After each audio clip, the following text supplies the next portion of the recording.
And so the verse goes on to say, 1 Samuel chapter, as long as he lives, he not just for the day of dedication or just for the season till the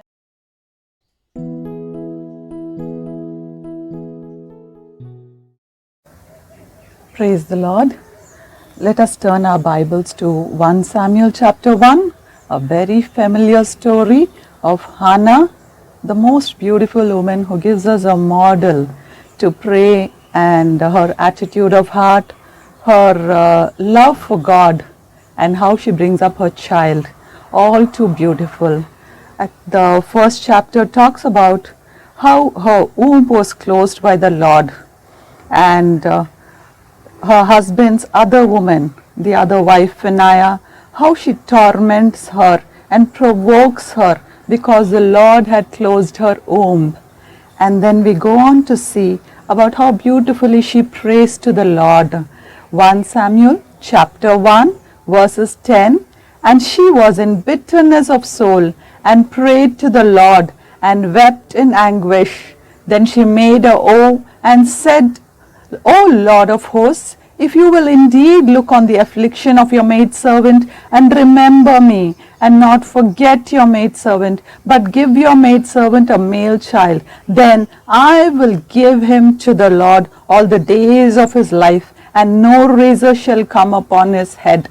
In the anguish of her heart, in desperation, she goes to just that one person who is able to deal with her, who is able to answer her, who is able to give her what she needs, and her Almighty God answers her prayer. We can see towards the end of chapter 1 that she goes and she has a child.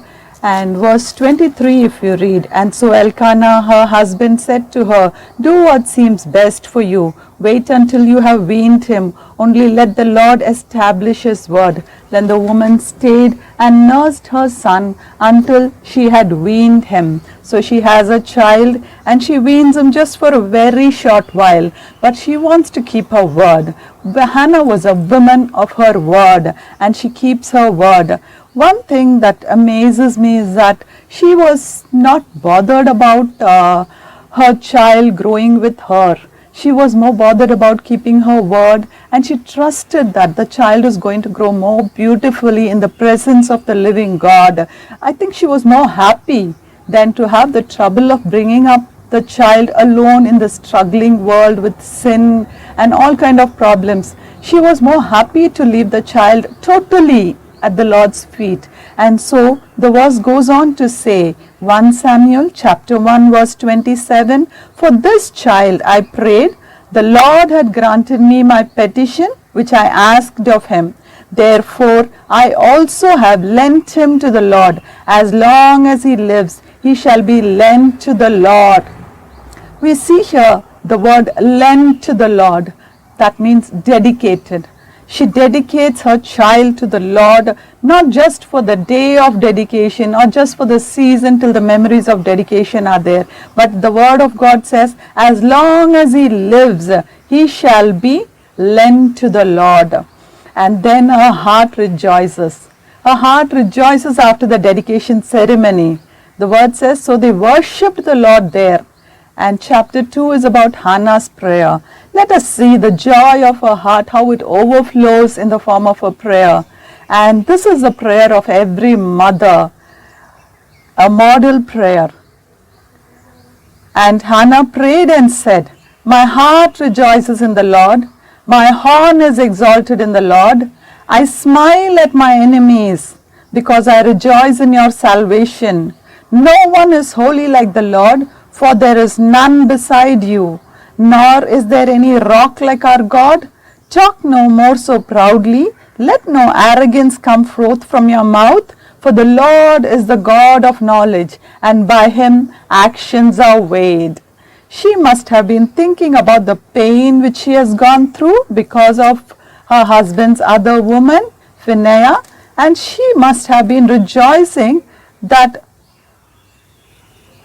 her trouble has been turned into joy. Her days of sorrows have vanished and she is now rejoicing in the Lord. Let us go on to read the prayer. Verse 4, the bows of the mighty men are broken, and those who stumbled are girded with strength. Those who were full have hired themselves out for bread, and the hungry have ceased to hunger. Even the barren have borne 7, and she who has many children has become feeble. We can go on to see chapter 2 verses 6. The Lord kills and makes alive. He brings down to the grave and brings up. The Lord makes poor and makes rich. He brings low and lifts up.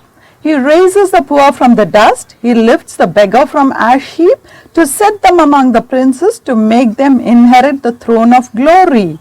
She knows her God. Here we see that Hannah knows her God. And this is the God whom she has surrendered herself.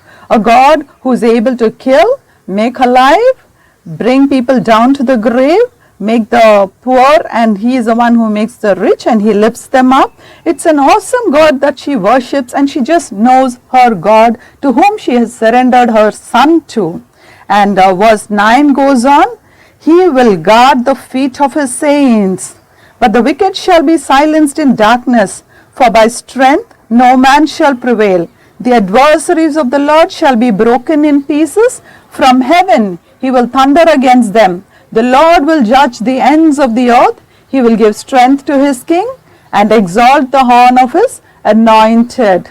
So beautifully she knows that her son lives in a world surrounded by sin. But she is not bothered about it. Nothing bothers her heart, because here she just sings saying, he will guard the feet of his saints. But the wicked shall be silenced in the darkness. She knows whom her God is and what he is able to do for her son. We need to have such trust. We need to know who our God is and totally surrender our children to them, dedicate them, and after dedication, just sing praises to the Lord each day of our life. I think as women of God, we need to be like Hannah, not worried for our children, not bothered about the everyday things that happen around us, whether it's going to affect, whether our children are going to fall for temptation or sin. But I think we should just sing the praise the way Hannah praised every day, trusting God, dedicating our children every day to the living God. Let us pray. Father, we want to rededicate our children, rededicate our hearts once again at your feet, O Lord. Remove every kind of worry that's in our heart and tormenting our mind. Today we once again lay our children at the feet of our living God, Jesus Christ. He is more than enough to take care of them, O God. We are not going to be worried anymore, O God, but we just want to sing praises to you, O Lord, because our heart rejoices. You have given us children, and you are going to bring out a Samuel in each one of them, O God. In Jesus' name we pray. Amen.